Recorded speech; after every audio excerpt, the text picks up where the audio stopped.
آسمان پر چھائے گہرے سیاہ بادلوں نے پوری شاہ حویلی کو اپنی لپیٹ میں لے رکھا تھا، اور ہوا میں موجود خنکی اور نمی ایک عجیب سی اداسی کا پتہ دے رہی تھی، جیسے قدرت بھی آج اس حویلی میں ہونے والے فیصلے پر نوحق نہ ہو۔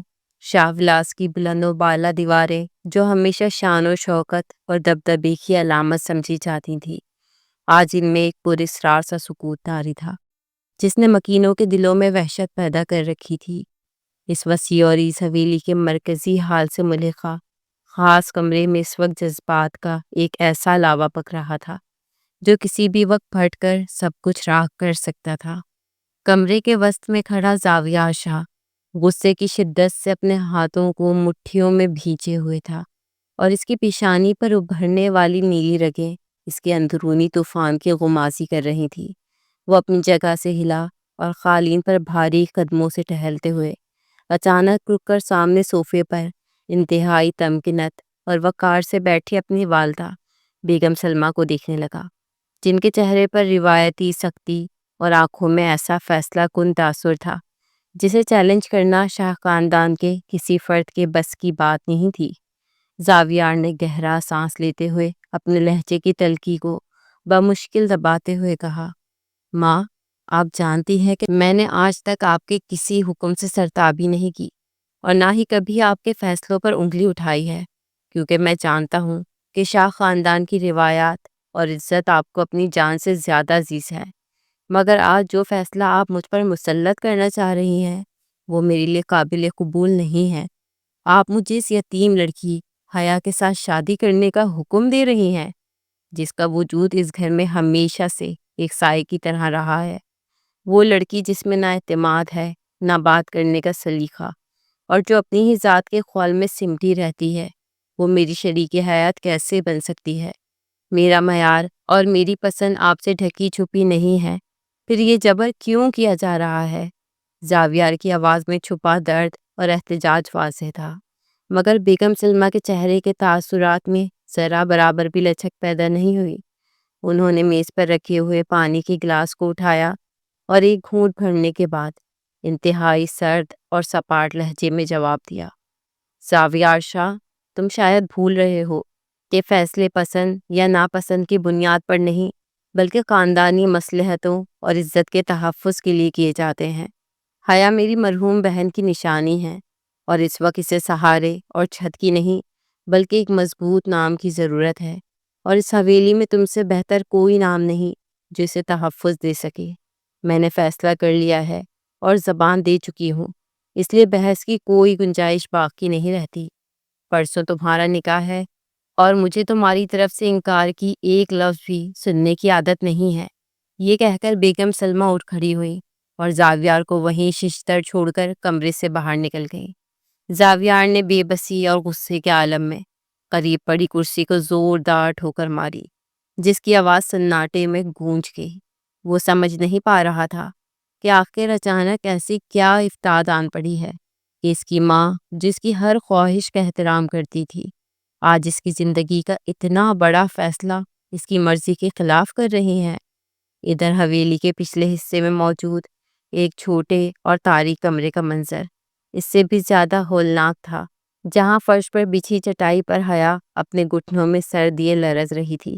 اس کا کمزور اور ناتواں وجود خوف کی شدت سے کانپ رہا تھا، اور اس کی ہچکیوں کی آواز کمرے کی دیواروں سے ٹکرا کر واپس آ رہی تھی۔ حیا کا چہرہ آنسوؤں سے تر تھا، اور آنکھوں میں ایسا خوف تھا جیسے اس نے موت کو اپنے سامنے رقص کرتے دیکھا ہو۔ اس کے ذہن کے پردے پر ماضی قریب کا وہ بھیانک منظر چل رہا تھا جب اس کی عزت اور وقار کو تار تار کیا گیا تھا۔ وہ ایک بے بس پنچھی کی طرح شکاری کے جال میں پھڑپھڑا رہی تھی، مگر کوئی اس کی فریاد سننے والا نہیں تھا۔ اس نے روتے ہوئے بے ساختہ اپنی کلائی کی طرف دیکھا، جہاں پر ابھی بھی سرخ انگلی اور کھروچوں کے نشان تھے۔ کچھ دیر پہلے ہی جس طرح کا رویہ زاویہ شاہ اس کے ساتھ رکھ چکا تھا، وہ بھول ہی نہیں پا رہی تھی۔ جب سے اس گھر میں آئی تھی، زخم پر زخم ہی تھے جس کی روح کی دھجیاں اڑاتے جا رہے تھے۔ کچھ دیر پہلے اس کا جی متلا رہا تھا، کچن میں برتن دھوتے ہوئے برتنوں کی اسمیل نے اس کا جی خراب کرنا شروع کر دیا، تو وہیں سے بھاگتے ہوئے وہ گیلری میں موجود واش روم میں جا چکی تھی۔ وہاں پر ابکائیاں لینے لگی۔ جب جی ہلکا ہو گیا تو منہ صاف کر کے ابھی واش روم سے قدم باہر نکالا ہی تھا، آنکھوں کے آگے اندھیرا چھایا ہوا تھا، لیکن کسی مضبوط جسامت والے نے اپنے بھاری بھرکم ہاتھ اس کے بازو پہ رکھ کر اسے کھینچ کر دیوار سے مارا تھا۔ حیا کی حالت خراب ہو چکی تھی، درد سے وہ سسک پڑی۔ جب آنکھیں کھول کر دیکھا تو دھندلائی ہوئی آنسو بھری آنکھوں میں اسے سامنے زاویار نظر آیا تھا۔ آج سے پہلے زاویار نے کبھی بھی اس کے مقابل ہونے کی کوشش نہیں کی تھی۔ حیا کو تو یہ لگتا تھا جیسے زاویار اسے گویا جھوٹ سمجھتا ہے۔ اسے زور سے جھنجھوڑ کر کہنے لگا، کیا سمجھ رہی تھی تم؟ میری ماں کو اپنی باتوں میں پاگل کر کے مجھے پالو گی؟ میں تمہیں اپنی جوتی کے برابر بھی نہیں سمجھتا، سمجھی تم؟ ہے ہی کیا تم میں؟ کچھ بھی نہیں۔ بہتر ہے کہ کہیں دفع ہو جاؤ میری زندگی سے بہت دور، کیونکہ اگر تمہاری شادی مجھ سے ہو گئی اور تم میری زندگی میں شامل ہو گئی تو تم نہیں جانتی، شادی کی پہلی رات ہی میں تمہارے ساتھ ایسا حشر کروں گا کہ پل پل تڑپو گی، مگر کسی سے کچھ کہہ بھی نہیں پاؤ گی۔ اتنی زور سے اس نے اس کی کلائی مروڑی تھی کہ زاویار کے ہاتھوں کا نشان ابھی بھی اسے اپنی کلائی پر درد دے رہے تھے۔ اسے خوف بھی محسوس ہو رہا تھا۔ اچانک کمرے کا دروازہ کھلنے کی آواز پر وہ بری طرح چونکی اور مزید سمٹ کر دیوار کے ساتھ لگ گئی۔ بیگم سلمہ اپنے بھاری بھرکم وجود کے ساتھ اندر داخل ہوئی تو حیا کا سانس حلق میں اٹک گیا۔ بیگم سلمہ نے نفرت اور حقارت بھری نظروں سے اپنی بھانجی کو دیکھا اور آگے بڑھ کر اس کے بالوں سے پکڑ کر اس کا چہرہ اوپر اٹھایا۔ حیا کی آنکھوں میں التجا تھی، مگر بیگم سلمہ کی آنکھوں میں صرف سنگ دلی تھی۔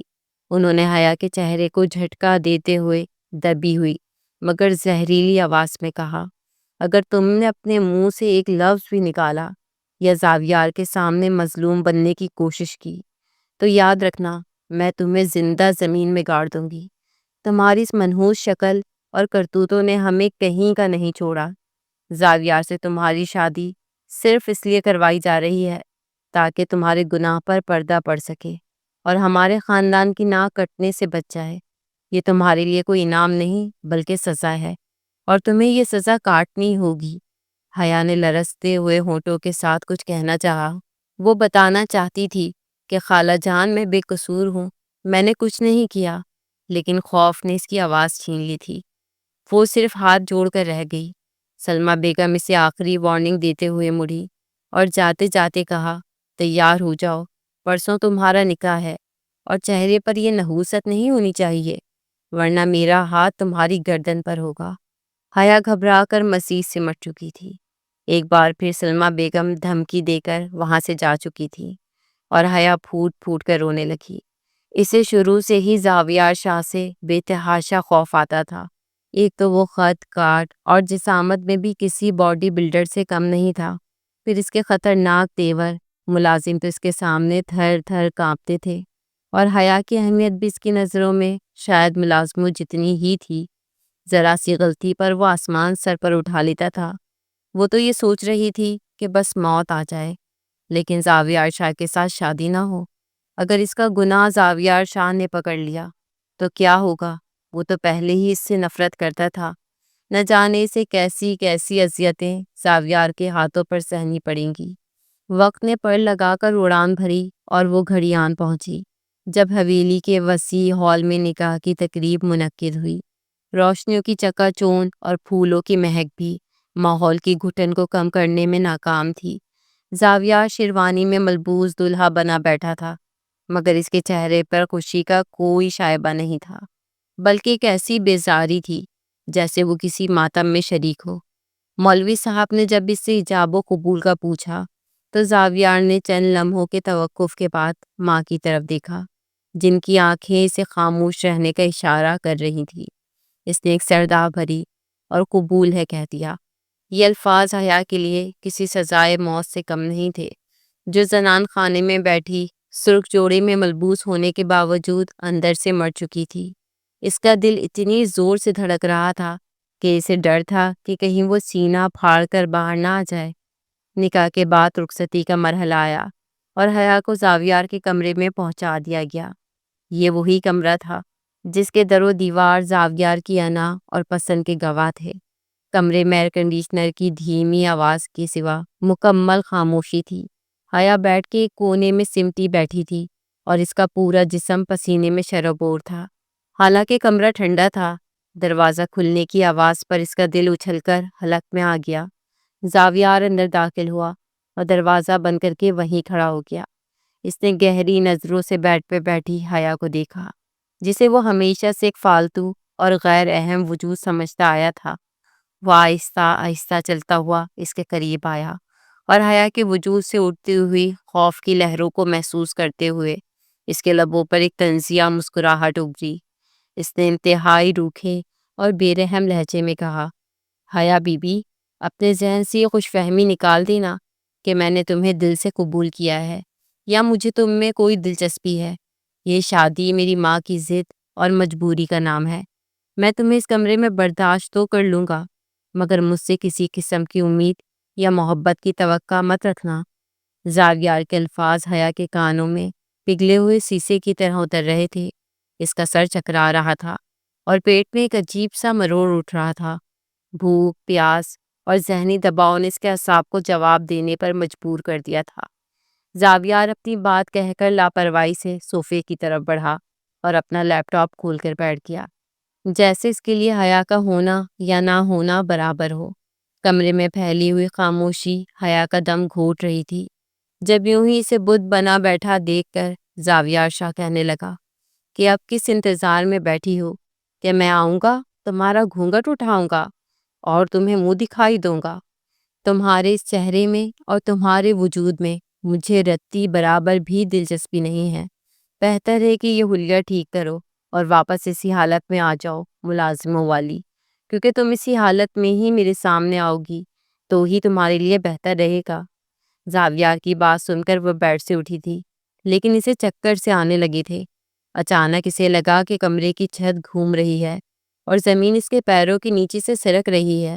اس نے بیڈ کے کنارے کو پکڑنے کی کوشش کی، مگر اس کی گرفت کمزور پڑ گئی اور وہ ایک ہلکی سی چیخ کے ساتھ قالین پر گر پڑی۔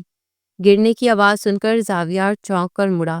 اس نے دیکھا کہ حیا فرش پر بے سدھ پڑی ہے۔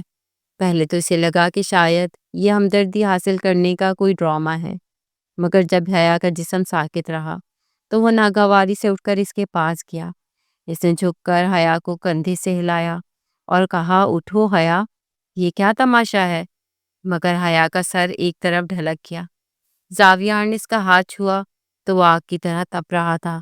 اب زاویار کے ماتھے پر تشویش کی لکیریں ابھری۔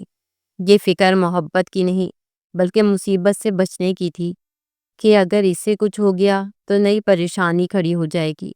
یہ سوچ سوچ کر اس کا دماغ کھول رہا تھا کہ اگر وہ اپنی اماں بیگم کو اس کی خراب حالت کے بارے میں بتائے گا تو ان پر کیا تاثر گزرے گا۔ وہ تو یہی سوچیں گی کہ ایک تو اس لڑکی سے جان چھڑوانے کی باتیں کر رہا تھا، اسے شادی نہ کرنے پر باضد تھا، اور اب 2 گھنٹوں میں ہی ایسا کیا ہو گیا کہ اس کے کمرے میں گئی ہوئی بیوی بے ہوش بھی ہو گئی۔ ایسی کون سی شدتیں اس نے اس پر لٹا دی کہ وہ اپنے ہوش و حواس سے ہی بیگانی ہو گئی۔ یہ سوچ کر تو پہلے تو زاویار کا دماغ مزید گرم ہو چکا تھا۔ وہ غصے سے اسے بازو سے جھنجھوڑ کر کہنے لگا، اے لڑکی، کیا تماشا لگایا تم نے؟ کیا تم نے قسم کھا رکھی ہے کہ مجھے میری ماں کی نظروں میں گرانا ہے تم نے؟ تم سے نکاح کرنا ہی میرے لیے سب سے بڑا امتحان تھا۔ اب بہتر ہے کہ اگر یہ کوئی ناٹک ہے تو فوراً ہوش میں آ جاؤ، ورنہ تمہارے لیے اچھا نہیں ہوگا۔ تم زاویار شاہ کے غصے کو دعوت دے رہی ہو۔ لیکن اس کی یہ دھمکی سن کر بھی جب حیا کے وجود میں کوئی ہلچل نہ آئی تو اس نے فوراً انٹرکام پر ملازم کو کال کی اور فیملی ڈاکٹر کو ہنگامی بنیادوں پر بلانے کا حکم دیا۔ کچھ ہی دیر میں ڈاکٹر کمرے میں موجود تھیں اور حیا کا معائنہ کر رہی تھی۔ زاویار بے چینی سے کمرے میں ٹہل رہا تھا۔ اس کا دماغ الجھنوں کا شکار تھا کہ آخر یہ لڑکی اتنی کمزور کیوں ہے۔ ڈاکٹر نے معائنہ مکمل کیا اور اسٹیتھوسکوپ گلے میں ڈالتے ہوئے زاویار کی طرف دیکھا۔ ان کے چہرے پر ایک پیشہ ورانہ مسکراہٹ تھی۔ ڈاکٹر نے زاویار کو اشارے سے تھوڑا سائڈ پر بلایا تاکہ مریضہ ڈسٹرب نہ ہو۔ زاویار سوالیہ نظروں سے ڈاکٹر کے سامنے کھڑا ہو گیا۔ ڈاکٹر نے دھیمے لہجے میں کہا، زاویار صاحب، گھبرانے کی کوئی بات نہیں ہے۔ یہ کمزوری اور بے ہوشی دراصل ان کی کنڈیشن کی وجہ سے ہے، اور یہ ایسے حالات میں نارمل ہے۔ زاویار نے حیرت سے پوچھا، کیسی کنڈیشن؟ ڈاکٹر نے مسکراتے ہوئے کہا، مبارک ہو زاویار صاحب، آپ کی بیگم امید سے ہیں اور تقریباً 1.5 ماہ ہو چکا ہے۔ انہیں مکمل آرام اور اچھی خوراک کی ضرورت ہے۔ یہ الفاظ سنتے ہی زاویار کو لگا جیسے اس کے کانوں میں کسی نے سور پھونک دیا ہو۔ وقت کا پہیہ جیسے وہیں رک گیا اور اس کے ارد گرد کی دنیا تاریک ہو گئی۔ اس کا دماغ ان الفاظ کو ہضم کرنے سے قاصر تھا۔ 1.5 ماہ؟ اس کے ذہن میں گونجا، جبکہ نکاح تو آج ہوا تھا اور وہ تو اس کے قریب تک نہیں آیا تھا۔ اس کے پیروں تلے سے زمین نکل گئی اور اسے لگا کہ وہ کسی گہری کھائی میں گر رہا ہے۔ اس کا رنگ زرد اور پھر فوراً سرخ ہو گیا۔ اس نے بے یقینی سے ڈاکٹر کو دیکھا۔ کیا کہا آپ نے؟ کیا آپ کو یقین ہے؟ ڈاکٹر اس کے رد عمل پر کچھ حیران ہوئی، مگر پھر اس بات میں سر ہلاتے ہوئے بولی، جی بالکل، میں نے اچھی طرح چیک کیا ہے۔ آپ کو خوش ہونا چاہیے، مگر لگتا ہے آپ کو ابھی اولاد نہیں چاہیے تھی۔ اکثر ایسا ہوتا ہے زاویار صاحب، لیکن یہ اللہ کی دین ہے، اسے قبول کرنا پڑے گا۔ زاویار نے بمشکل اپنے اندر اٹھتے ہوئے طوفان کو روکا اور کانپتے ہاتھوں سے ڈاکٹر کو رخصت کیا۔ ڈاکٹر کے کمرے سے نکلتے ہی زاویار کا ضبط ٹوٹ گیا۔ وہ ایک زخمی شیر کی طرح پلٹا اور بیڈ کی طرف لپکا، جہاں حیا اب ہوش میں آ رہی تھی۔ زاویار کی آنکھوں میں اب انسانیت نہیں بلکہ وحشت ناچ رہی تھی۔ اس کی رگوں میں دوڑنے والا خون نفرت کے زہر میں بدل چکا تھا۔ اس نے آؤ دیکھا نہ تاؤ اور حیا کی گردن پر اپنا مضبوط آہینی ہاتھ رکھ دیا۔ حیا جو ابھی بمشکل ہوش میں آئی تھی، اس اچانک حملے پر بری طرح تڑپی۔ زاویار نے دانت پیس کر دھاڑتے ہوئے کہا، کس کا گناہ ہے یہ؟ بولو، کون ہے وہ جس کی نشانی لے کر تم میرے بستر پر آئی ہو؟ تم تو بڑی پاک باز بنتی تھی، اور میں بھی اب تک یہی سمجھتا آیا تھا کہ تم جیسی بھی ہو، لیکن کم از کم تمہارا کردار تو پاکیزہ ہے۔ یہی وجہ ہے کہ چاروں نچار میں تم سے نکاح کرنے پر مان کیا، کیونکہ تم ہمیشہ مجھے اس گھر میں ہی دکھائی دی تھی۔ لیکن یہ سب کچھ کیا ہے؟ کس کا گناہ اپنے پیٹ میں پال رکھا ہے تم نے؟ یہ کس کا کچرا تھا جو اب میرے متھے لگانے کے لیے مجھ سے نکاح کر لیا تم نے؟ بولو، ورنہ میں جان لے لوں گا تمہاری۔ وہ اسے گردن سے مضبوطی سے پکڑے دھاڑے جا رہا تھا، اور حیا یوں تھی جیسے اس کی جان ابھی نکل جائے گی۔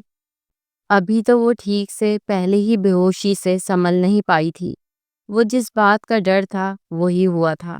وہ تو سمجھ رہی تھی کہ اس کا یہ گناہ کبھی کسی کے سامنے آ ہی نہیں پائے گا۔ حیا کی آنکھیں خوف سے ابل پڑی اور اس کا سانس رکنے لگا۔ وہ اپنے ہاتھوں سے زاویار کی فولادی گرفت کو کھولنے کی ناکام کوشش کر رہی تھی، مگر زاویار کا جنون اس قدر بڑھ چکا تھا کہ اسے حیا کی تڑپ دکھائی نہیں دے رہی تھی۔ وہ مسلسل چیخ رہا تھا کہ بولو، ورنہ میں تمہیں جان سے مار دوں گا۔ اس لیے تم اور تمہاری خالہ اتنی جلدی مچا رہے تھے تاکہ تمہارا گناہ میرے نام لگ سکے۔ تم نے مجھے دھوکہ دیا ہے، تم نے میری عزت کو داغدار کیا ہے۔ حیا کا چہرہ نیلا پڑنے لگا اور اس کی زبان باہر آنے لگی۔ وہ بولنا چاہتی تھی، وہ چیخ کر کہنا چاہتی تھی کہ یہ میرا قصور نہیں ہے، مگر اس کی آواز اس کے حلق میں گھٹ کر رہ گئی تھی۔ زاویار کی آوازیں سن کر باہر راہداری میں شور مچ گیا، اور بیگم سلمیٰ جو شاید اسی خدشے کے پیش نظر جاگ رہی تھی، دوڑتی ہوئی آئیں۔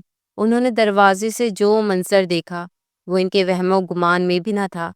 زاویار حیا کو جان سے مارنے پر تلا ہوا تھا۔ بیگم سلمیٰ نے پوری قوت سے چیخ ماری، زاویار، چھوڑ دو اسے، تم پاگل ہو گئے ہو کیا؟ تم اسے مار دو گے؟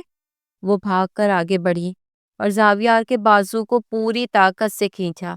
زاویار نے ماں کی مداخلت پر جھٹکے سے ہاتھ ہٹایا تو حیا کسی کٹی پتنگ کی طرح ایک طرف جا گری اور اپنے گلے پہ ہاتھ رکھ کر زور زور سے کھانسنے لگی۔ وہ ہوا کے لیے ہانپ رہی تھی اور اس کا پورا وجود لرز رہا تھا۔ زاویار نے ماں کی طرف دیکھا، اس کی آنکھوں میں خون اور آنسو ملے ہوئے تھے۔ اس نے ماں سے سوال کیا، ماں، کیا آپ جانتی تھیں؟ کیا آپ کو پتا تھا کہ یہ لڑکی حاملہ ہے؟ بیگم سلمیٰ کا دل دھک سے رہ گیا۔ زاویار کی نظریں ان کے اندر تک جھانک رہی تھی۔ اب سچ چھپانا ناممکن تھا، مگر وہ پورا سچ بتا کر نیا مسئلہ کھڑا نہیں کرنا چاہتی تھی۔ حیا ہانپتے ہوئے سلمہ بیگم کی طرف دیکھ رہی تھی کہ شاید ہو سکتا ہے سلمہ بیگم سچ بتا دے تو اس کی جان بخشی ہو جائے۔ انہوں نے فوراً اپنی ممتا اور آنسوؤں کا ہتھیار استعمال کرنے کا فیصلہ کیا۔ وہ زاویار کے قدموں میں بیٹھ گئیں اور اس کے ہاتھ تھام کر زاروں کے تار رونا شروع کر دیا۔ انہوں نے گڑ گڑاتے ہوئے کہا، زاویار، خدا کے لیے میری بات سنو۔ میں جانتی ہوں کہ یہ بہت بڑا ظلم ہے، مگر ہماری عزت کا سوال ہے۔ اگر یہ بات حویلی کی چار دیواری سے باہر نکلی تو ہم کہیں منہ دکھانے کے قابل نہیں رہیں گے۔ لوگ کیا کہیں گے کہ شاہ خاندان کی بہو شادی کی پہلی رات ہی بدچلن ثابت ہوئی۔ تمہاری بہنوں کے رشتے رک جائیں گے، ہمارا سارا وقار مٹی میں مل جائے گا۔ میں تمہیں اپنے دودھ کا واسطہ دیتی ہوں، میں تمہیں اپنے سفید بالوں کی لاج کا واسطہ دیتی ہوں۔ اس بات کو یہیں دبا دو، اس بچے کو اپنا نام دے دو، ورنہ تمہاری ماں جیتے جی مر جائے گی۔ زاویار ماں کی اس حالت کو دیکھ کر سکتے میں آ گیا۔ اس کا غصہ ٹھنڈا نہیں ہوا تھا بلکہ جم گیا تھا۔ وہ ماں جو اس کے لیے جان سے بڑھ کر عزیز تھی، آج ایک گناہ گار عورت کو بچانے کے لیے اس کے پاؤں پڑی تھی۔ زاویار کے اندر کچھ ٹوٹ گیا تھا۔ اس نے ماں کو کندھوں سے پکڑ کر اٹھایا اور ان کی آنکھوں میں دیکھا جہاں خوف اور ندامت تھی۔ زاویار نے ایک نظر بیڈ پہ پڑی حیا پر ڈالی جو اپنے بکھرے بالوں کے ساتھ کسی لاش کی طرح پڑی تھی۔ زاویار کو اس کے وجود سے گھن آنے لگی۔ اسے لگا کہ اس کے کمرے کی ہر چیز ناپاک ہو گئی ہے۔ اس نے گہرا سانس لیا اور اپنے جذبات کو برف کی طرح سرد کرتے ہوئے کہا، ٹھیک ہے ماں، آپ کی عزت کی خاطر اور آپ کی زندگی کی خاطر میں خاموش ہو جاتا ہوں۔ میں دنیا کے سامنے تماشا نہیں بنوں گا، مگر سن لیں اور کان کھول کر سن لیں۔ آج کے بعد یہ لڑکی میری بیوی نہیں ہے۔ یہ اس گھر میں رہے گی مگر صرف ایک قیدی بن کر۔ میں اسے وہ عزت اور مقام کبھی نہیں دوں گا جو ایک بیوی کا حق ہوتا ہے۔ میں اس کے بچے کو نام تو دے دوں گا تاکہ دنیا انگلیاں نہ اٹھائے، مگر اس کا وجود میرے لیے حرام ہے۔ میں اس کا جینا حرام کر دوں گا اور یہ ہر لمحہ موت کی دعا مانگے گی۔ یہ میرا فیصلہ ہے۔ زاویار کے لہجے میں ایسی کاٹ اور حتمیت تھی کہ سلمہ بیگم بھی لرز گئیں۔ انہوں نے اس بات میں سر ہلایا کیونکہ وہ جانتی تھیں کہ اس وقت زاویار کو راضی کرنا ہی سب سے بڑی کامیابی ہے۔ زاویار نے حقارت سے حیا پر آخری نظر ڈالی اور مڑ کر کمرے سے باہر نکل گیا، جیسے وہ وہاں کی آلودہ فضا سے فرار حاصل کر رہا ہو۔ پیچھے رہ جانے والی حیا نے اپنی دھندلی آنکھوں سے زاویار کو جاتے دیکھا اور پھر اپنی خالہ کو دیکھا جن کے چہرے پر اب اطمینان تھا۔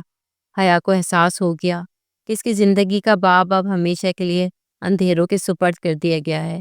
وہ نہ چیخ سکی نہ رو سکی، بس خالی خالی نظروں سے چھت کو گھورنے لگی جہاں اسے اپنا مستقبل لٹکا ہوا محسوس ہو رہا تھا۔ حویلی کا سکوت واپس لوٹ آیا تھا، مگر اب یہ سکوت موت سے زیادہ خوفناک تھا کیونکہ اس میں ایک زندہ لاش دفن ہو چکی تھی۔ وقت کا پہیہ اپنی مخصوص رفتار سے گھومتا رہا، مگر شاہ حویلی کے مکینوں کے لیے وقت جیسا تھم سا گیا تھا، خاص طور پر حیا کے لیے جس کی زندگی اب زندگی نہیں بلکہ سانس لیتی ہوئی موت بن چکی تھی۔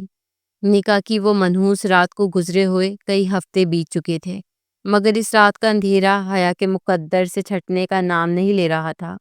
زاویار نے اپنے کہے ہوئے ہر لفظ کی لاج رکھی تھی اور حیا کی زندگی کو واقعی جہنم بنا دیا تھا۔ وہ حویلی جو کبھی حیا کو اپنا گھر لگتی تھی اب ایک ایسا قید خانہ بن چکی تھی جہاں دیواریں بھی اسے کاٹنے کو دوڑتی تھیں۔ دن کا آغاز زاویار کی تصویر سے ہوتا اور رات کا اختتام اس کی بے رخی اور نفرت پر ہوتا۔ زاویار نے حیا کو کمرے کے ایک کونے میں پڑی قالین پر سونے کا حکم دے رکھا تھا جبکہ وہ خود نرم و گداز بستر پر سوتا۔ یہ صرف جسمانی تکلیف نہیں تھی بلکہ ایک نفسیاتی وار تھا جو حیا کو ہر پل اس کے اوقات یاد دلاتا رہتا تھا۔ حیا جو امید سے تھی اسے آرام کی سخت ضرورت تھی، مگر زاویار کی موجودگی میں اسے بیٹھنے کی بھی اجازت نہیں تھی۔ وہ جب بھی کمرے میں آتا حیا کو سر جھکا کر ایک مجرم کی طرح کھڑا ہونا پڑتا۔ زاویار اس کے وجود کو دیکھ کر ہی بھڑک اٹھتا تھا۔ ایک روز جب زاویار آفس سے تھکا ہارا واپس آیا تو حیا اس کے لیے پانی لے کر آگے بڑھی۔ اس کے ہاتھ کانپ رہے تھے اور چہرہ زرد تھا۔ زاویار نے اس کے ہاتھ سے گلاس لینے کے بجائے زور سے ہاتھ جھٹکا جس سے گلاس دیوار سے ٹکرا کر فرش پر گر کر چکنا چور ہو گیا اور پانی قالین پر پھیل گیا۔ زاویار نے نفرت سے حیا کی آنکھوں میں دیکھتے ہوئے گرا کر کہا، میں تمہیں کتنی بار کہہ چکا ہوں کہ میرے قریب مت آیا کرو۔ تمہارے وجود سے مجھے گھن آتی ہے۔ تمہاری یہ مظلوم شکل دیکھ کر میرا خون کھولنے لگتا ہے۔ تم ایک دھوکے باز اور مکار عورت ہو جو میری شرافت کا ناجائز فائدہ اٹھا کر اس گھر میں ٹکی ہوئی ہو۔ اگر میری ماں کی قسم درمیان میں نہ ہوتی تو میں تمہیں دھکے دے کر اس گھر سے نکال دیتا اور دنیا کو تمہارا اصلی چہرہ دکھاتا۔ حیا نے کانپتے ہوئے جھک کر کانچ کے ٹکڑے چننا شروع کیے تو ایک نوکیلا ٹکڑا اس کی انگلی میں پیوست ہو گیا۔ خون کا فوارہ پھوٹ پڑا مگر اس منہ سے سسکی تک نہ نکلی۔ وہ درد سہنے کی اتنی عادی ہو چکی تھی کہ اب اسے جسمانی زخم محسوس ہی نہیں ہوتے تھے۔ زاویار نے اس کے بہتے ہوئے خون کو دیکھا تو اس کی آنکھوں میں ایک لمحے کے لیے کچھ چمکا، شاید وہ انسانیت کی کوئی رمق تھی، مگر اگلے ہی پل اس نے منہ پھیر لیا اور سرد لہجے میں کہا، یہ ڈرامے میرے ساتھ مت کیا کرو، جاؤ جا کر اسے صاف کرو اور میری نظروں سے دور ہو جاؤ۔ حیا خاموشی سے اٹھ کر باتھ روم میں چلی گئی اور نل کے نیچے اپنا ہاتھ رکھ کر پھوٹ پھوٹ کر رو پڑی۔ وہ سوچتی تھی کہ آخر کب تک وہ یہ عذاب سہے گی، کہ اس کی پوری زندگی اسی ذلت میں گزر جائے گی۔ وہ سچ بولنا چاہتی تھی۔ وہ زاویار کے پیروں میں گر کر بتانا چاہتی تھی کہ زاویار، میں گنہگار نہیں ہوں، مجھے برباد کیا گیا ہے اور مجھے برباد کرنے والا کوئی اور نہیں، آپ کا اپنا بھائی ہے۔ مگر پھر اسے بیگم سلمہ کی وہ خونی نظریں یاد آ جاتی اور وہ اپنی زبان تانتوں تلے دبا لیتی۔ وہ جانتی تھی کہ اگر اس نے شامیر کا نام لیا تو زاویار شاید یقین نہ کرے، اور اگر کر بھی لیا تو بھائیوں میں خون کی ہولی کھیلی جائے گی اور بیگم سلمہ اسے کبھی معاف نہیں کریں گی۔ حیا اپنی ذات کو مٹا کر اس خاندان کا بھرم رکھ رہی تھی، مگر بدلے میں اسے صرف ذلت مل رہی تھی۔ حویلی کے ملازمین بھی اب خسر پھسر کرنے لگے تھے کہ زاویار صاحب اپنی نئی نویلی دلہن کے ساتھ اتنا روکھا سلوک کیوں کرتے ہیں، مگر کسی میں پوچھنے کی جرت نہیں تھی۔ بیگم سلمہ سب کچھ دیکھ کر بھی انجان بنی رہتی تھی، کیونکہ ان کے لیے ان کا بیٹا شامیر اور خاندانی وقار حیا کی زندگی سے زیادہ اہم تھا۔ موسم نے کروٹ بدلی اور شہر میں طوفانی بارشوں کا سلسلہ شروع ہو گیا۔ ایسی ایک سیاہ اور ڈراؤنی رات تھی جب آسمان پر بجلیاں کڑک رہی تھیں اور بادل پوری قوت سے برس رہے تھے۔ کمرے کی کھڑکیوں کے شیشے ہوا کے دباؤ سے بج رہے تھے۔ زاویار بستر پر لیٹا سونے کی کوشش کر رہا تھا، مگر نیند اس کی آنکھوں سے کوسوں دور تھی۔ باہر ہونے والا شور اس کے اندر کے شور سے کم تھا۔ وہ پہلو بدل کر رہ گیا۔ آخر تنگ آ کر اس نے سائڈ لیمپ چلایا اور پانی پینے کے لیے اٹھا۔ اس کی نظر فرش پر بچھی قالین پر پڑی، جہاں حیا ایک باریک چادر اوڑھے سمٹی ہوئی پڑی تھی۔ کمرے میں اسی کی ٹھنڈک اور باہر کے کنکی نے ماحول کو یکبستہ کر دیا تھا۔ زاویار نے دیکھا کہ حیا نیند میں بری طرح کانپ رہی ہے۔ اس کے دانت بجنے کی آواز ہلکی ہلکی آ رہی تھی اور وہ کرا رہی تھی، مگر جو چیز زاویار کی نظروں کو جکڑ گئی وہ حیا کا انداز تھا۔ وہ نیند کی حالت میں بھی اپنے دونوں ہاتھ اپنے پیٹ پہ رکھے ہوئی تھی، جیسے وہ کسی بہت قیمتی چیز کی حفاظت کر رہی ہو۔ وہ اپنے ہونے والے بچے کو سردی اور تکلیف سے بچانے کی لاشعوری کوشش کر رہی تھی۔ زاویار کے قدم وہیں جم گئے۔ وہ نفرت جس کے دل پر قابض تھی اس میں ایک دراڑ سی پڑ گئی۔ اس نے سوچا کہ یہ عورت چاہے کتنی ہی گنہگار کیوں نہ ہو، چاہے یہ بچہ کسی غیر کا ہی کیوں نہ ہو، مگر یہ ایک ماں ہے اور ماں کبھی اپنے بچے کے لیے بری نہیں ہو سکتی۔ یہ فطرت کا وہ جذبہ ہے جسے کوئی گناہ آلود نہیں کر سکتا۔ زاویار کے دل میں ایک عجیب سی کشمکش نے جنم لیا۔ وہ ایک طرف اسے دھتکارتا تھا تو دوسری طرف اس کی یہ حالت اسے بے چین کر رہی تھی۔ وہ خود سے لڑتا رہا، مگر آخرکار اس کے اندر کا انسان جیت گیا۔ وہ دبے پاؤں الماری کی طرف گیا اور وہاں سے گرم اور نرم کمبل نکالا۔ وہ آہستہ سے حیا کے پاس آیا اور جھک کر وہ کمبل اس کے اوپر ڈال دیا۔ حیا نے گرمائش محسوس کرتے ہوئے سکون کا سانس لیا اور اس کا سکڑا ہوا چہرہ پرسکون ہو گیا۔ زاویار کچھ دیر اسے دیکھتا رہا۔ اس کے معصوم چہرے پر دکھ اور درد کی تحریریں واضح تھیں۔ زاویار کے دل میں ایک سوال نے سر اٹھایا کہ کیا اتنی معصوم دکھنے والی لڑکی واقعی اتنی مکار ہو سکتی ہے؟ کیا اس کی آنکھوں میں نظر آنے والا یہ درد جھوٹا ہے؟ وہ سر جھٹک کر اٹھ کھڑا ہوا اور خود کو ملامت کرنے لگا کہ زاویار شاہ، تم پگھل رہے ہو، تم اس دھوکے باز کے جال میں آ رہے ہو۔ اس نے غصے سے لائٹ آف کی اور دوبارہ بستر پر جا لیٹا، مگر اس رات اس کی سوچ کا زاویہ ہلکا سا بدل چکا تھا۔ صبح جب حیا کی آنکھ کھلی تو اس نے اپنے اوپر وہ بھاری اور گرم کمبل دیکھا۔ وہ حیرت سے اٹھ بیٹھی کیونکہ وہ جانتی تھی کہ یہ کمبل اس نے نہیں لیا تھا۔ اس کی نظر صوفے پر بیٹھے زاویار پر پڑی جو اخبار پڑھنے میں مگن تھا۔ حیا کے دل میں ایک عجیب سا احساس پیدا ہوا۔ اس نے دبی آواز میں کہا، یہ کمبل؟ زاویار نے اخبار سے نظریں ہٹائے بغیر سرد لہجے میں کہا، میں نہیں چاہتا کہ تم بیمار پڑو اور پھر ڈاکٹرز اور دوائیوں کا نیا خرچہ اور درد سر میرے گلے پڑے۔ اسے میری ہمدردی مت سمجھنا۔ حیا خاموش ہو گئی، مگر اسے زاویار کے لہجے میں وہ کاٹ محسوس نہیں ہوئی جو روز ہوتی تھی۔ وہ سمجھ گئی کہ پتھر میں کہیں نہ کہیں نمی موجود ہے۔ اسی طرح دن اور راتیں سرکتے گئے اور 3 ماہ کا عرصہ گزر گیا۔ حیا کا وجود اب بدل چکا تھا۔ اس کا پیٹ نمایاں ہو رہا تھا اور چہرے پر حمل کے اثرات واضح تھے۔ وہ پہلے سے زیادہ کمزور مگر باوقار لگنے لگی تھی۔ تبھی حویلی میں ایک ہلچل مچ گئی۔ خبر آئی کہ لندن سے شامیر واپس آ رہا ہے۔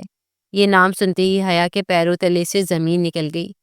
وہ شخص جس نے اس کی روح کو کچلا تھا، وہ درندہ جس کی بربادی کا ذمہ دار تھا، وہ واپس آ رہا تھا اور اسی گھر میں رہے گا۔ حیا کا خوف دوبارہ جاگ اٹھا اور اس شدت سے جاگا کہ اسے لگا وہ پاگل ہو جائے گی۔ جس دن شامیر کی واپسی تھی، پوری حویلی کو دلہن کی طرح سجایا گیا تھا۔ بیگم سلمہ کی خوشی دیدنی تھی۔ آخر ان کا لاڈلا بیٹا واپس آ رہا تھا۔ زاویار بھی خوش تھا کیونکہ وہ شامیر سے بہت محبت کرتا تھا اور اسے اپنے بھائی کی حقیقت کا علم نہیں تھا۔ شام کے وقت گاڑیوں کا قافلہ گیٹ سے اندر داخل ہوا۔ حیا اپنے کمرے کی کھڑکی کے پردے کے پیچھے چھپی یہ منظر دیکھ رہی تھی۔ اس کا دل سوکھے پتے کی طرح کانپ رہا تھا۔ گاڑی کا دروازہ کھلا اور شامیر باہر نکلا۔ وہی پرکشش شخصیت، وہی مہنگے کپڑے اور وہی چہرے پر پھیلی ہوئی ایک دلکش مگر مکار مسکراہٹ۔ زاویار آگے بڑھا اور بھائی کو گلے لگا لیا۔ دونوں بھائیوں کے درمیان محبت کا یہ منظر دیکھ کر حیا کو اکائی آنے لگی۔ اسے وہ لمحہ یاد آ گیا جب اسی شامیر نے اس کی عزت کو تار تار کیا تھا اور پھر ہنستے ہوئے کہا تھا کہ جاؤ کر لو جو کرنا ہے، میرا کوئی کچھ نہیں بگاڑ سکتا۔ شامیر سب سے ملتا ہوا اندر ہال میں آیا جہاں بیگم سلمہ نے اس کی بلائیں لیں۔ تبھی شامیر کی نظریں گھومتی ہوئی سیڑھیوں پر گئی جہاں حیا پانی کا جگ لیے نیچے آ رہی تھی۔ اسے شاید معلوم نہیں تھا کہ مہمان اندر آ چکے ہیں۔ شامیر کی نظر جیسے ہی حیا پر پڑی، اس کی آنکھوں میں ایک شیطانی چمک لہرائی۔ اس کے لبوں پر ایک طنزیہ اور فاتحانہ مسکراہٹ پھیل گئی۔ حیا اسے دیکھتے ہی پتھر کی ہو گئی۔ اس کے ہاتھ پاؤں ٹھنڈے پڑ گئے اور رنگ فخ ہو گیا۔ شامیر نے زاویار کے کندھے پر ہاتھ رکھتے ہوئے جان بوجھ کر بلند آواز میں کہا، ارے واہ چھوٹی بھابھی، تو ماشاءاللہ کافی بدل گئی ہیں، مگر زاویار یہ اتنی کمزور کیوں لگ رہی ہیں؟ تم ان کا خیال نہیں رکھتے کیا؟ شامیار کا لہجہ بظاہر فکر مند تھا مگر اس کی آنکھوں میں حیا کے لیے ایک پیغام تھا کہ میں واپس آ گیا ہوں اور اب تمہارا جینا مزید حرام ہوگا۔ زاویار نے شامیر کی بات سن کر حیا کی طرف دیکھا اور یہ نوٹ کیے بغیر نہ رہ سکا کہ حیا کی حالت غیر ہو رہی ہے۔ وہ ایسے کانپ رہی تھی جیسے اس نے کوئی بھوت دیکھ لیا ہو۔ زاویار کو حیا کا یہ رد عمل عجیب لگا۔ عام طور پر عورتیں جیٹھ کو دیکھ کر ادب سے سلام کرتی ہیں، مگر حیا تو جیسے خوف سے مر رہی تھی۔ رات کے کھانے کا منظر مزید ڈرامائی اور تناؤ سے بھرپور تھا۔ ڈائننگ ٹیبل پر سب موجود تھے۔ شامیر زاویار کے دائیں جانب بیٹھا تھا اور حیا زاویار کے بائیں جانب سر جھکائے بیٹھی تھی۔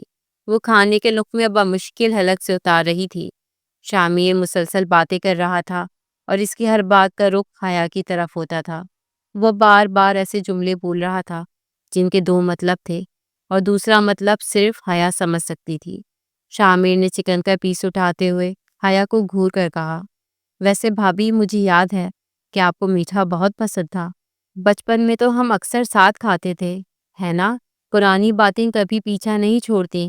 انسان چاہے کتنی بھی کوشش کر لے، ماضی سامنے آ ہی جاتا ہے۔ یہ جملہ حیا کے اعصاب پر ہتھوڑے کی طرح لگا۔ اس کے ہاتھ سے چینی کی پلیٹ چھوٹ گئی اور زوردار چھن کی آواز کے ساتھ فرش پر بکھر گئی۔ سب چونک گئے۔ زاویار نے غصے سے حیا کو دیکھا۔ دھیان کہاں ہے تمہارا؟ حیا فوراً جھکی اور ٹکڑے اٹھانے لگی۔ اس کی آنکھوں سے آنسو ٹپک کر فرش پہ گر رہے تھے۔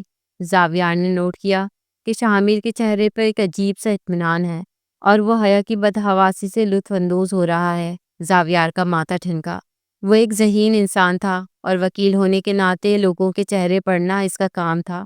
اسے شامیر کی نظروں میں وہ پاکیزگی نظر نہیں آئی جو ایک جیٹ کی نظروں میں ہونی چاہیے، اور حیا کا خوف اسے عام شرم و حیا کا نتیجہ نہیں لگ رہا تھا۔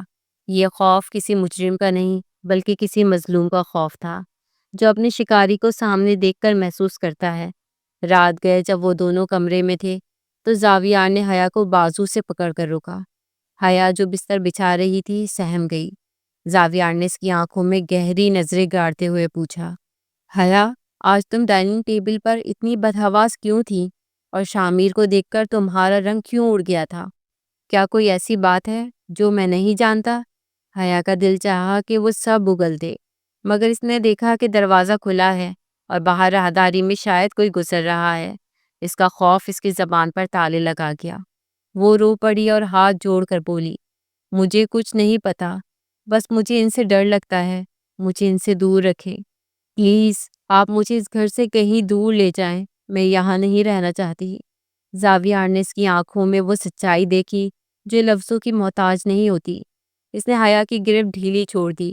اسے پہلی بار احساس ہوا کہ حیا شاید گنہگار نہیں ہے بلکہ کسی بہت بڑی سازش کا شکار ہے، اور اس سازش کے تانے بانے کہیں نہ کہیں شامیر سے مل رہے ہیں۔ یہ شک کی وہ پہلی چنگاری تھی جو اب بھڑکنے کے لیے تیار تھی۔ زاویار نے دل میں تہیہ کر لیا کہ وہ اس معاملے کی تہہ تک پہنچے گا۔ اگر حیا بے قصور نکلی تو وہ پوری دنیا سے لڑ جائے گا، اور اگر شامیر قصوروار ہوا تو وہ خونی رشتوں کا لحاظ نہیں کرے گا۔ اس رات زاویار سو نہ سکا۔ اس کا دماغ ماضی کی کڑیوں کو ملا رہا تھا۔ حیا کا نکاح سے پہلے کا خوف، اس کی ماں کا زبردستی نکاح کروانا، اور اب شامیر کی واپسی پر حیا کی یہ حالت، سب کچھ ایک نئی تصویر پیش کر رہا تھا۔ دوسری طرف شامیر اپنے کمرے میں حرام مشروب کا گلاس ہاتھ میں لیے فتح مندانہ انداز میں مسکرا رہا تھا۔ اسے لگا کہ وہ اب بھی کھلاڑی ہے اور باقی سب مہرے، مگر وہ نہیں جانتا تھا کہ اس نے زاویار کے اندر کے سوئے ہوئے شیر کو جگا دیا ہے۔ حیا جائے نماز پر بیٹھی اپنے رب سے فریاد کر رہی تھی، کیونکہ اب انسانوں سے اس کی امید ختم ہو چکی تھی۔ آنے والے دن اس حویلی میں ایک نیا طوفان لانے والے تھے، جہاں سچ اور جھوٹ کا معرکہ ہونے والا تھا، اور اس معرکے میں کسی نہ کسی کو اپنی بقا کی جنگ لڑنی تھی۔ زاویار کی خاموش نظریں اب حیا پر نہیں بلکہ شامیر پر جمی تھیں۔ حویلی کی فضا میں ایک عجیب سا حبس اور تناؤ تھا جو آنے والے کسی بڑے طوفان کا پیش خیمہ معلوم ہوتا تھا۔ شک کی جو چنگاری پچھلی رات زاویار کے دل میں بھڑکی تھی، اب وہ ایک دہکتا ہوا الاؤ بن چکی تھی جس کی تپش اس کے پورے وجود کو جھلسا رہی تھی۔ وہ اپنے آفس میں بیٹھا تھا، مگر فائل کے الفاظ اس کی نظروں کے سامنے دھندلا رہے تھے۔ اس کے ذہن میں صرف حیا کا وہ خوف زدہ چہرہ اور شامیر کی وہ معنی خیز اور زہریلی باتیں گھوم رہی تھیں۔ اس نے قلم میز پر پٹکا اور کرسی کے پشت سے ٹیک لگا کر آنکھیں موند لیں۔ اس کا دل گواہی دے رہا تھا کہ جو کچھ اسے دکھایا گیا ہے حقیقت اس سے بہت مختلف اور ہولناک ہے۔ اس نے فیصلہ کیا کہ اب وہ مزید خاموش تماشائی نہیں بنا رہے گا بلکہ سچ کی تہہ تک پہنچ کر رہے گا۔ ادھر حویلی میں دوپہر کا سناٹا چھایا ہوا تھا۔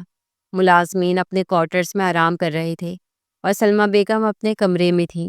حیا کچن میں موجود تھی اور رات کے کھانے کی تیاری کر رہی تھی۔ اس کا دل آج بہت گھبرا رہا تھا۔ اسے لگ رہا تھا جیسے دیواریں اس پر گرنے والی ہیں۔ وہ سبزی کاٹ رہی تھی کہ اچانک اسے اپنے پیچھے کسی بھاری اور ناپسندیدہ موجودگی کا احساس ہوا۔ اس کے ہاتھ وہیں تھم گئے اور ریڑھ کی ہڈی میں سرد لہر دوڑ گئی۔ اس نے پلٹ کر دیکھا تو کچن کے دروازے پر شامیر کھڑا تھا۔ اس کے چہرے پر وہی شیطانی مسکراہٹ تھی جو حیا کی روح تک کو فنا کر دیتی تھی۔ شامیر آہستہ آہستہ چلتا ہوا اس کے قریب آیا۔ حیا پیچھے ہٹتی گئی، یہاں تک کہ اس کی کمر سلیب کے ساتھ لگ گئی۔ شامیر نے اسے دیوار کے ساتھ گھیرا اور دونوں ہاتھ سلیب پہ رکھ کر اس کا راستہ مسدود کر دیا۔ حیا کا سانس رکنے لگا۔ اس نے لرزتی ہوئی آواز میں کہا، ہٹ جائیں یہاں سے، اگر کسی نے دیکھ لیا تو قیامت آ جائے گی۔ شرم نہیں آتی آپ کو؟ پلیز جائیں یہاں سے، ورنہ میں زاویار کو بتا دوں گی۔ شامیر نے کہکا لگایا اور کہا قیامت تو اب آئے گی میری جان، کیونکہ اب میں مزید صبر نہیں کر سکتا۔ مجھے امی جان سے سب پتہ چل چکا ہے کہ تم حاملہ ہو، اور زاویار اس بچے کو اپنا نام دے رہا ہے۔ حیا کے چہرے کا رنگ سفید پڑ گیا۔ شامر نے اپنا چہرہ اس کے قریب کیا اور کہا کہ امی جان نے مجھے تم سے دور رہنے کی دھمکی دی ہے، اور سرگوشی کے انداز میں کہا، یہ میرا بچہ ہے حیا، یہ میری نشانی ہے، اور میں اپنی چیزیں کسی اور کے پاس نہیں چھوڑتا۔ مجھے میرا وارث چاہیے۔ زاویار کو چھوڑ دو، اس سے طلاق لے لو اور میرے پاس آ جاؤ۔ میں تمہیں وہ مقام دوں گا جو تمہارا حق ہے۔ حیا کو اس شخص کی بے حسی اور ڈھٹائی پر گھن آنے لگی، جس نے پہلے اس کی عزت تار تار کی اور اب اس کی ممتا کا سودا کرنے آ گیا تھا۔ حیا نے پوری قوت مجتمع کی اور پہلی بار اس کی آنکھوں میں آنکھیں ڈال کر نفرت سے کہا، تمہارا بچہ؟ یہ بچہ صرف میرا ہے۔ تم تو ایک درندے ہو جس نے میری زندگی تباہ کر دی۔ تم باپ کہلانے کے لائق نہیں ہو۔ زاویار تم سے 1000 درجہ بہتر انسان ہے، جنہوں نے مجھے سہارا دیا۔ میں مر جاؤں گی مگر تمہارے پاس نہیں آؤں گی۔ شامر کا چہرہ غصے سے سرخ ہو گیا۔ اسے انکار سننے کی عادت نہیں تھی۔ اس نے حیا کا بازو دبوچ لیا اور اسے جھنجھوڑتے ہوئے کرایا، تم میری ہو اور یہ بچہ بھی میرا ہے۔ زاویار صرف ایک مہرا تھا جسے امی نے استعمال کیا۔ اب اس کھیل کو ختم ہونا ہوگا۔ تم ابھی اور اسی وقت میرے ساتھ چلو گی، ورنہ میں سب کو بتا دوں گا کہ تم کیسی پاک باز ہو۔ حیا درد اور تکلیف سے کرا اٹھی۔ شامر کی گرفت اس کی کلائی کی ہڈیوں کو چٹکا رہی تھی۔ وہ روتے ہوئے مدد کے لیے پکارنا چاہتی تھی، مگر آواز حلق میں پھنس گئی تھی۔ وہ اسے دھمکی دیتے ہوئے کہنے لگا کہ بہتر نہیں ہے کہ زاویار سے طلاق لے کر میرے پاس آ جاؤ، ورنہ یہ تو تمہیں شروع سے ہی پتہ ہے میں کس مزاج کا ہوں۔ ورنہ پھر تم جانتی تو ہو، میں تو جب سے جوانی کی دہلیز میں قدم رکھ چکا ہوں تب سے ہی تمہارے حسن پر فدا ہوں۔ جب تک میں تمہارے ساتھ وقت نہ گزار لوں، تمہیں چھو نہ لوں، مجھے سکون ہی نہیں ملتا۔ یہ تو تم جانتی ہو نا، جب تم لڑکپن میں تھی، یعنی اپنے بچپن میں، اور میں اپنی جوانی کی دہلیز پر قدم رکھ چکا تھا، تب جب جب میرے اندر جوانی جوش مارتی تھی تو کیسے میں تمہارے پاس آیا کرتا تھا۔ تمہیں لگتا تھا میں تمہارے ساتھ کھیل رہا ہوں۔ کبھی ڈاکٹر ڈاکٹر، کبھی تم مریض بن کر میرے سامنے لیٹی ہوتی تھی، کبھی میں انکل بن کر تمہیں اپنی گود میں بٹھاتا تھا۔ بس کسی بھی طرح مجھے اپنی تسکین کا ذریعہ تمہیں بنانا تھا۔ اور یقین مانو، باہر ملک رہ کر بھی میں نے بہت حسن دیکھا ہے، بڑا اچھا وقت گزارا ہے، وہاں پر بھی میرا کئی گرل فرینڈز کے ساتھ رشتہ رہا ہے، لیکن تمہیں دیکھنے کے بعد مجھے دنیا کا سارا حسن خاک لگ رہا ہے۔ جی چاہتا ہے کہ بس تم ایک بار پھر میرے پاس آ جاؤ، اور اگر مجھ سے نکاح نہیں کرو گی تو یاد رکھنا، زاویار کون سا ہر وقت گھر پر ہوتا ہے، وہ تو تمہارے پاس بھی نہیں آتا ہوگا۔ اماں بیگم نے مجھے سب کچھ بتا دیا ہے، وہ کتنی نفرت کرتا ہے تم سے۔ تو چلو ٹھیک ہے نا، پھر ایک گھر میں ایک چھت کے تلے۔ وہ ادھوری بات کر کے شیطانی کہہ کے لگانے لگا، اور حیا اس کے یہ بے باک گھٹیا الفاظ سن کر یہی سوچ رہی تھی کہ ابھی وہ کوئی چیز اٹھائے اور اس ظالم شخص کے منہ پر دے مارے۔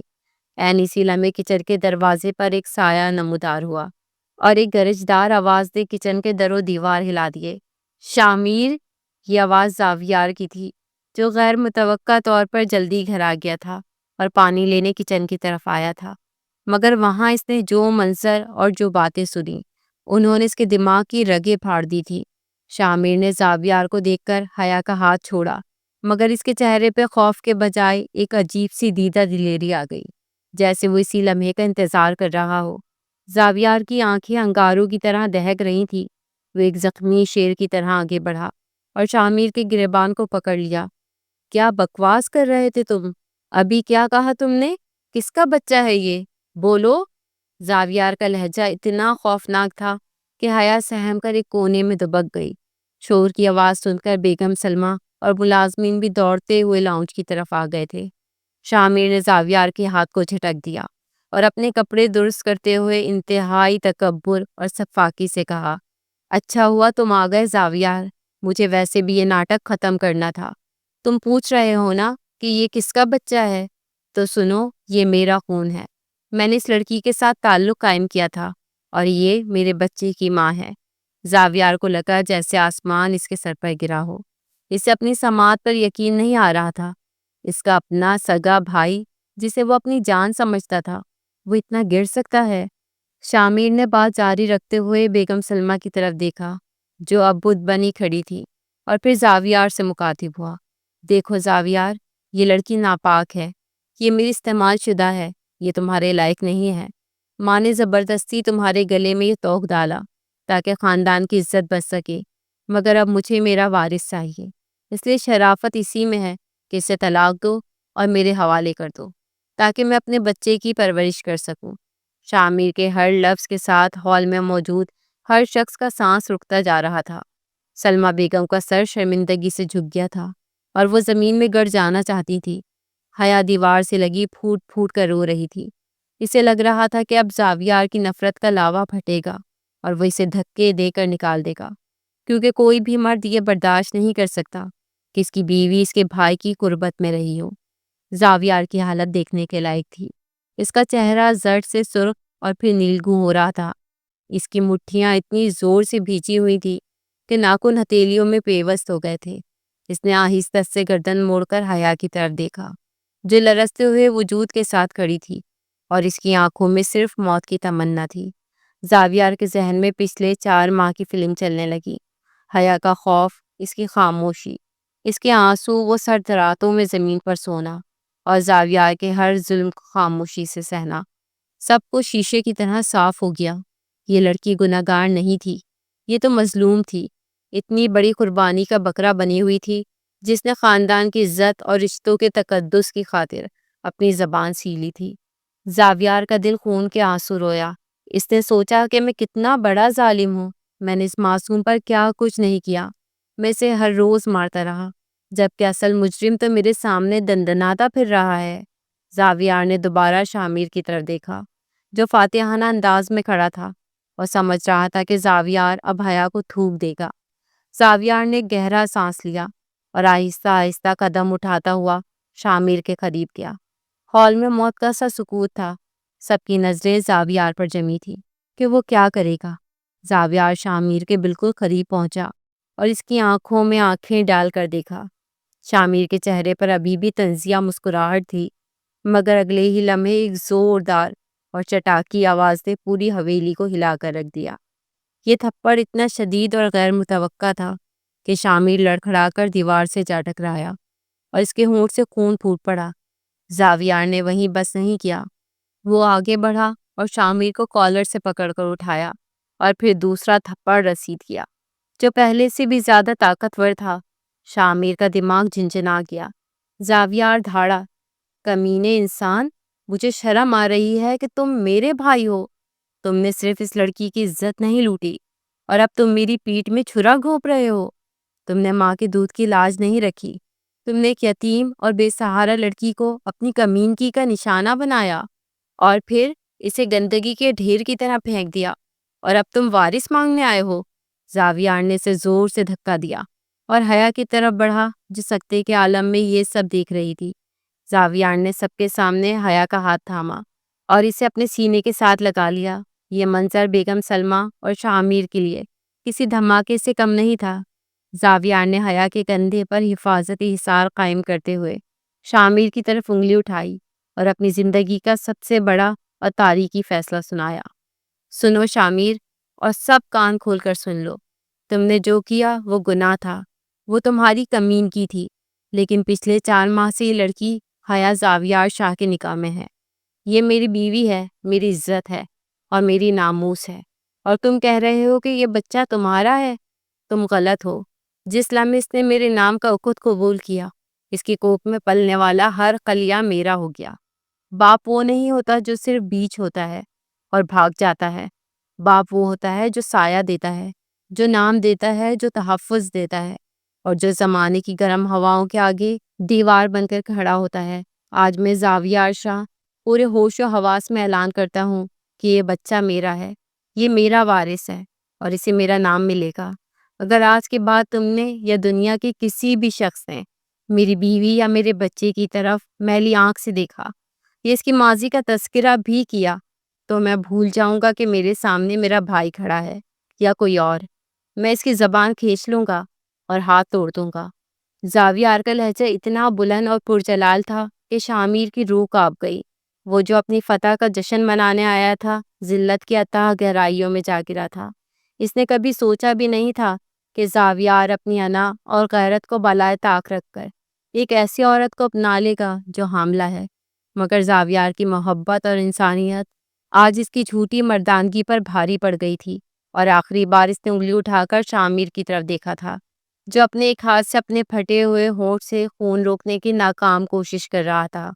آخری بار اسے تنبیہ کرتے ہوئے کہنے لگا، اگر آج کے بعد میری بیوی کو میلی آنکھ سے بھی دیکھا تو خدا کی قسم اٹھا کر کہہ رہا ہوں، تم میرا وہ روپ دیکھو گے کہ جسے دیکھنے کے بعد تمہیں آخری بار پانی پینا بھی نصیب نہیں ہوگا۔ بیگم سلمہ آگے بڑھی اور روتے ہوئے بیٹے کے کندھے پر ہاتھ رکھنا چاہا، مگر زاویار نے کندھا جھٹک دیا اور ماں کو دیکھے بغیر دکھ بھرے لہجے میں کہا، ماں، آپ نے بھی مجھے دھوکہ دیا۔ آپ جانتی تھیں کہ آپ کا چھوٹا بیٹا بھیڑیا ہے، مگر آپ نے اس کے گناہ کو چھپانے کے لیے ایک معصوم لڑکی کی بلی چڑھا دی اور میرے سر پر کانٹوں کا تاج سجا دیا۔ آپ نے انصاف نہیں کیا ماں، آپ نے ممتا کو شرمندہ کر دیا ہے۔ لیکن سلمہ بیگم آخری بار اپنی ممتا کا ناٹک کرتے ہوئے کہنے لگی کہ دیکھو بیٹا، جب پانی سر سے گزر گیا تھا مجھے تبھی اس معاملے کی خبر ملی، اور پھر میں عزت رکھنے کے لیے کسی حد تک بھی گزر گئی۔ اگر یہ مجھے شروع سے ہی بتاتی کہ اس کے ساتھ یہ سب کچھ ہو رہا ہے تو میں اس کا ساتھ کیوں نہ دیتی، بلکہ شامر کو بھی 2 تھپڑ مار کر اسے یہ سب کچھ کرنے سے روک دیتی۔ ایک بار پھر وہ حیا پر ہی کیچڑ اچھال رہی تھی، لیکن حیا کے ساتھ اب زاویار کا ساتھ تھا۔ جس طرح زاویار نے اس کا ساتھ دیا تھا، حیا پہلی بار بولی تھی، فوراً آگے بڑھی اور زاویار کا بازو پکڑ لیا۔ روتے ہوئے ہچکیاں باندھے بڑی مشکل سے بول کر کہنے لگی، زاویار، جب پہلی بار اس نے میرے ساتھ ایسے ویسے حرکت کرنے کی کوشش کی تھی تب سے ہی میں نے روتے ہوئے خالہ کو بتایا تھا، لیکن خالہ نے میری بات پر کان نہیں دھرے تھے، الٹا مجھے مارتی تھی کہ جھوٹ بولتی ہو، میرے بچے پر الزام لگاتی ہو۔ میں نے ہر بار ان کو بتانے کی کوشش کی، لیکن انہوں نے خود مجھے کسی کھلونے کی طرح اپنے بیٹے کے آگے پیش کر دیا۔ اس وقت زاویار کو اگر کسی کی باتوں پر یقین تھا تو وہ صرف اور صرف حیا ہی تھی۔ اس نے قہر آلود نظروں سے اپنی ماں کو بھی دیکھا۔ اسے اس وقت اپنا یہاں پر ہر رشتہ ہی فریب اور منافقت سے لتھڑا ہوا لگ رہا تھا۔ اس کے دل میں سارا اعتماد جیسے ختم ہو چکا تھا۔ بیگم سلمہ پھوٹ پھوٹ کر رو پڑی۔ ان کے پاس کہنے کو کچھ نہیں تھا۔ زاویار نے حیا کو دیکھا، جو ابھی تک اس کے سینے سے لگی لرز رہی تھی، اور اس کی قمیض زاویار کے آنسوؤں سے بھیگ چکی تھی۔ زاویار نے نرمی سے اس کا چہرہ اوپر کیا اور سب کے سامنے اس کے ماتھے پر بوسہ دیا۔ یہ بوسہ محبت کا نہیں بلکہ عزت اور تحفظ کا نشان تھا۔ زاویار نے حیا کے کان میں سرگوشی کی، ڈرو مت حیا، اب میں تمہارے ساتھ ہوں، اب کوئی تمہیں ہاتھ نہیں لگا سکتا، چلو اپنے کمرے میں۔ زاویار حیا کو اپنے حصار میں لے کر سیڑھیاں چڑھنے لگا، جبکہ پیچھے شامیر اپنے گال پر ہاتھ رکھے فرش پر بیٹھا تھا اور بیگم سلمہ دیوار سے ٹیک لگائے کھڑی تھی۔ حویلی کا ماحول بدل چکا تھا۔ اب وہاں خوف نہیں بلکہ ایک نئی طاقت نے جنم لیا تھا۔ زاویار نے حیا کو کمرے میں لا کر بستر پر بٹھایا اور پانی کا گلاس اس کے لبوں سے لگایا۔ حیا نے پانی پیا تو اس کی ہچکیاں کچھ کم ہوئی۔ وہ حیرت اور محبت ملی نظروں سے اس شخص کو دیکھ رہی تھی، جو کچھ دیر پہلے تک اس کا جلاد تھا اور اب اس کا مسیحا بن چکا تھا۔ زاویار نے اس کے سامنے گھٹنوں کے بل بیٹھ کر اس کے ٹھنڈے ہاتھ اپنے گرم ہاتھوں میں لے لیے اور اس کی آنکھوں میں دیکھتے ہوئے کہا، مجھے معاف کر دو حیا، میں گناہ گار ہوں، میں نے تمہیں پہچاننے میں بہت دیر کر دی، میں تمہیں دکھ دیتا رہا اور تم خاموشی سے سہتی رہی، تم نے ایک بار بھی شکایت نہیں کی، کیوں حیا، کیوں نہیں بتایا مجھے؟ حیا نے روتے ہوئے کہا، میں ڈر گئی تھی، مجھے لگا آپ یقین نہیں کریں گے، اور پھر خالہ جان نے کہا تھا کہ اگر میں بولی تو وہ مجھے مار دیں گی۔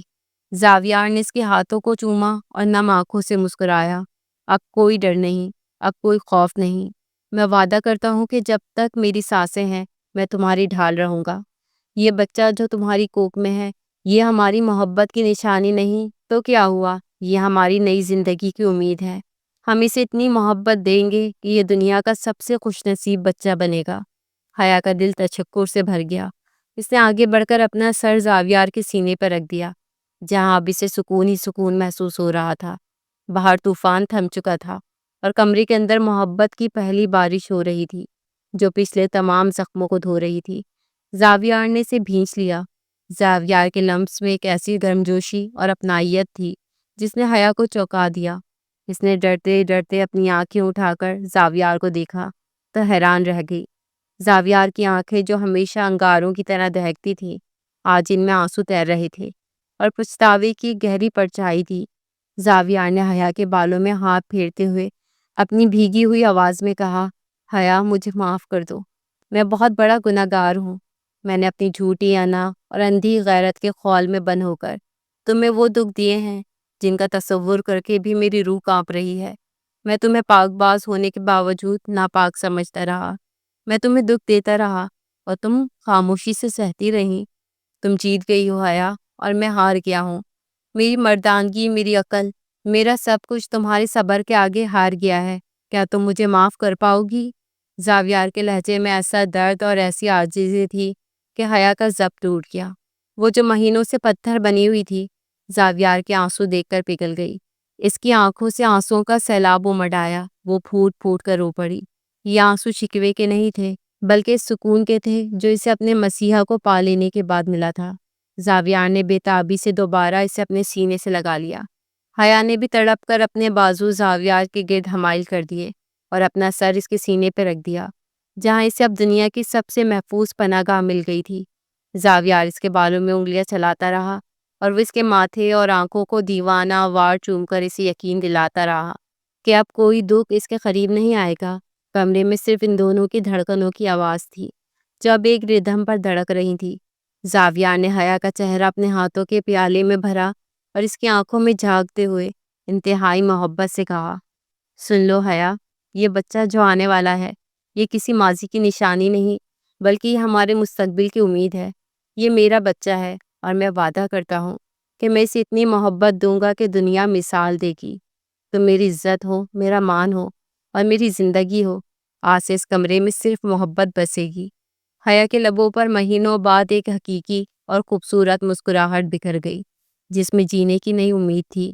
زاویار نے اسے دوبارہ اپنے حصار میں لے لیا اور باہر کھڑکی سے نظر آنے والا چاند بھی بادلوں سے نکل کر مسکرا رہا تھا کیونکہ حویلی کی وہ سرد اور ویران رات اب ایک روشن اور گرم جوش محبت کی صبح میں بدل چکی تھی۔ زخم بڑھ چکے تھے اور زخم حیا اب محبت حیا بن کر ہمیشہ کے لیے امر ہو گیا تھا۔ یہ بات زاویار بھی جانتا تھا کہ شروع سے ہی حیا تھوڑی ڈرپوک طبیعت ہے۔ وہ اس ڈر کو ختم کرنا چاہتا تھا لیکن وہ اس گھر میں رہ کر جہاں پر سلمیٰ بیگم اور شامیر دونوں تھے ان کے سامنے یہ ممکن نہیں تھا۔ اس لیے اس نے حیا کو اپنے ساتھ شہر والے گھر میں شفٹ ہو جانا زیادہ بہتر سمجھا۔ پھر جب تک بچے کی ڈیلیوری نہ ہو گئی دونوں وہیں رہے تھے۔ سلمیٰ بیگم کو جب یہ خوشخبری ملی کہ ان کے پوتے کا جنم ہوا ہے تو خوشی خوشی ہسپتال پہنچی تھی۔ حیا کے پیر پکڑ کر معافی مانگنے لگی کیونکہ عمر میں بڑی تھی۔ سلمیٰ بیگم نے انہیں بہت کہا تھا کہ واپس حویلی چلو، وہ حویلی میرے پوتے کی خوشی اور کلکاریوں سے گونجے گی تو مجھے سکون ملے گا، لیکن زاویار نے منع کر دیا تھا کہ نہیں، وہ اب شہر میں رہ کر ہی اپنی بیوی اور بچے کے ساتھ اپنی زندگی شروع کرے گا۔ اور یوں سلمیٰ بیگم بغیر کوئی دباؤ ڈالے واپس گاؤں چلی گئی۔